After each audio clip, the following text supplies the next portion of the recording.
আসসালামু আলাইকুম সুপ্রিয় চাকরিজীবী ভাই ও বোনেরা, আপনাদের রিড অ্যান্ড লার্ন উইথ চ্যানেলের পক্ষ থেকে আপনাদের স্বাগত জানাচ্ছি। আজ আমরা আলোচনা করব আসলে আপনারা নিবন্ধন বলেন, প্রাইমারি বলেন, বিসিএস বলেন বা যে কোনো ধরনের জব বলেন, এই জবগুলো পাওয়ার জন্য আপনাদের পড়াশোনা কোন দিক থেকে শুরু করতে হবে সে বিষয় নিয়ে একটা ক্লিয়ারেন্স ধারণা দেব।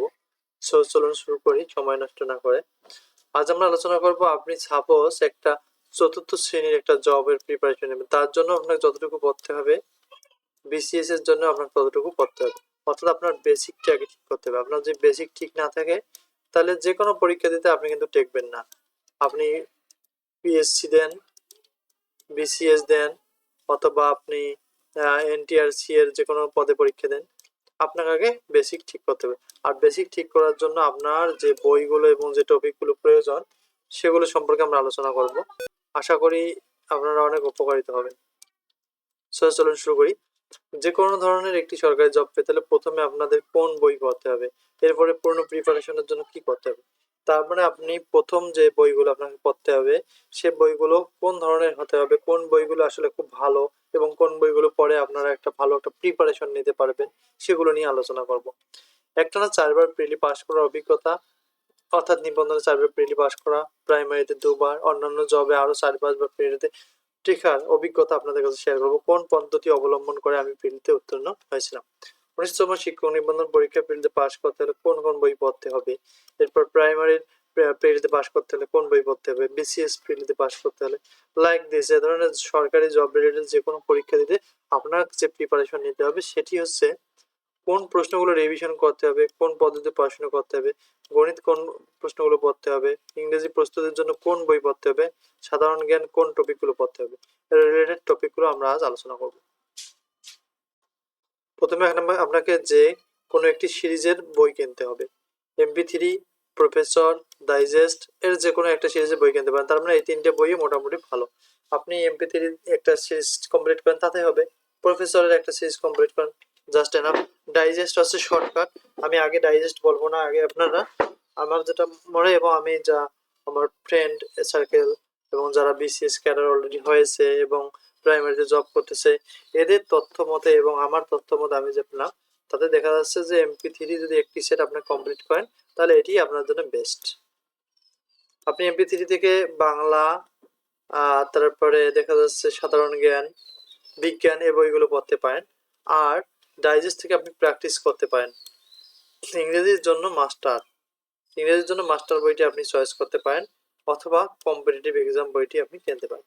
তবে আমি বলবো যারা একটু ভালো আপডেট লেভেলের মোটামুটি ভালো ইংরেজি পারেন তারা মাস্টার বইটি পড়বেন। আর যারা দুর্বল স্টুডেন্ট রয়েছেন যে আমার যে কোনো একটা সরকারি জব হলেই হলো, আমি জাস্ট দেখতে চাই, তাদের জন্য কম্পারেটিভ এক্সাম বই। তবে আমি বলবো আপনারা যাদের ইংরেজিতে বেসিক ভালো তারা মাস্টার বইটি কিনবেন, আর যাদের বেসিক দুর্বল আছে তারা কম্পারেটিভ এক্সাম। কারণ বেসিক যাদের খারাপ তারা মাস্টার বইটি পাবেন না, কারণ এখানে অনেকগুলো পেজ, অনেক তথ্য ভূগোল। আর কম্পারেটিভ এক্সাম যেগুলো পরীক্ষা আসার মতো শুধুমাত্র সেই টপিকগুলো দেওয়া আছে, এক্সট্রা কোনো আলোচনা নেই। তাই এখান থেকে বললেও আপনারা ভালো কিছু করতে পারবেন। তাই যারা ভালো স্টুডেন্ট তাদের জন্য মাস্টার, যারা একটু দুর্বল রয়েছে তাদের জন্য রয়েছে কম্পিটিটিভ এক্সাম।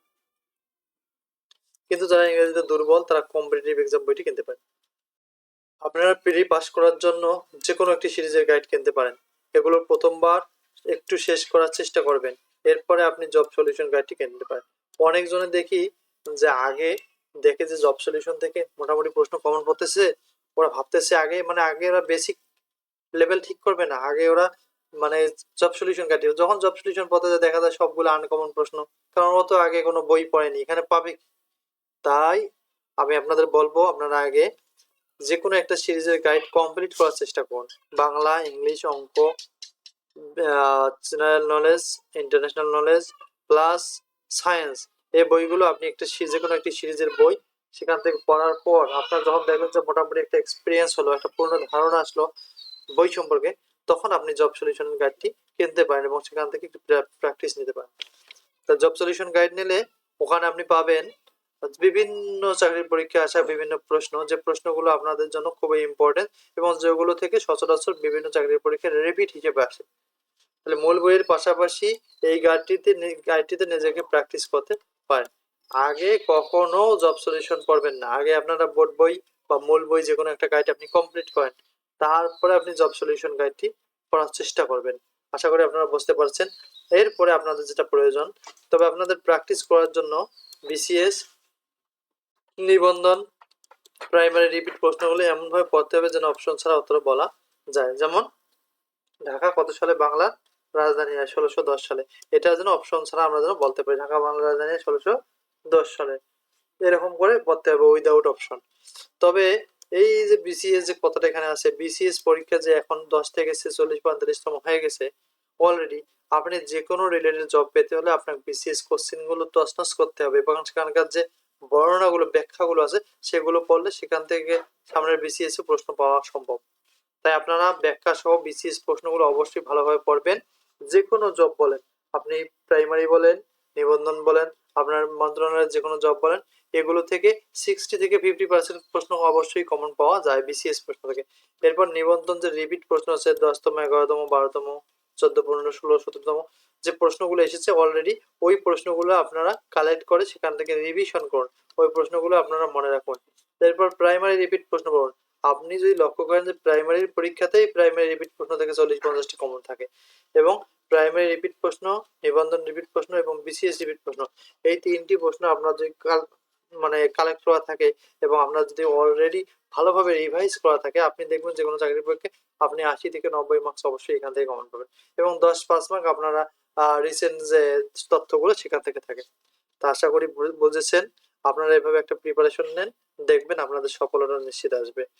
এরপরে এভাবে উত্তরগুলো মনে রাখার চেষ্টা করুন। যদি ভালো লাগে প্লিজ সাবস্ক্রাইব করবেন। Thank you for watching this video. এরকম তথ্যবহুল এবং গণিত, ইংলিশ এবং অন্যান্য যে কোনো মডেল টেস্ট এবং গণিতের সমাধান পেতে অবশ্যই চ্যানেলটি সাবস্ক্রাইব করবেন। এখানে আমরা বিভিন্ন জব রিলেটেড যে প্রশ্নগুলো পরীক্ষা আছে, রিসেন্ট কোশ্চেন সলভ, এগুলো নিয়ে আলোচনা করব। যেগুলো দেখার জন্য অবশ্যই সাবস্ক্রাইব করবেন। See you next another video. আসসালামু আলাইকুম।